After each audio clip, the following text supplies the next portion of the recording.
由民进党台南市党部甲乐活基金会共同发起，结合台南市的企业，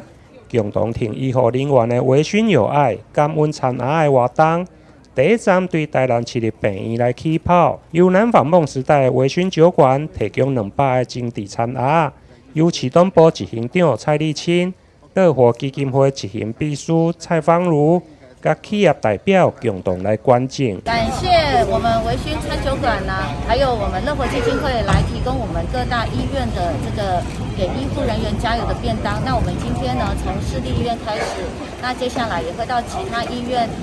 这个微醺南纺微醺餐酒馆呢，还有我们几位股东呢，一起献爱心，来为我们台南的医护人员加油。也感谢我们这些台南在地企业，团结起来，一起抗疫。我们微醺餐饮集团只是尽个小小的心力啦，再怎么艰难的过程，我觉得我们都不是最辛苦的人，最辛苦的还是我们站在防疫第一线的防疫人员、医护人员。所以后来透过也感谢我们立青议员这边的讨论，然后给我们建议，然后很快的时间，在1周内，我们就跟伙伴讨论说，我们愿意做这个公益。其实现在餐饮是非常辛苦的，我相信说做餐饮的同仁，大家都知道，毕竟不能内用，户外又不能群聚。但是我们还是想要表达，我们能做的就是吃餐饮的部分，所以把我们能够做的好的食材、好的料理来慰劳一下、感谢一下，也表达敬意跟谢意给我们的一线的医护人员。台南市立病院蔡良民院长表示，非常感谢微醺酒馆的用心，提供200份精美的餐盒，让徛伫第一线的医护人员特别感动。今天这个微醺意式这个料理给我们同仁送来这个200份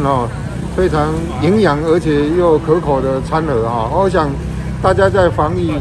也是很辛苦了，我们非常感谢这个董事长王董事长，那么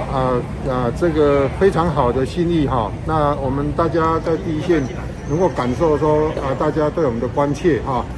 然后伫这个做无用的时阵中昼会当有这样好食、佮有营养的餐点大家伫无用伫抗疫嘛加足有精神的而且也真感谢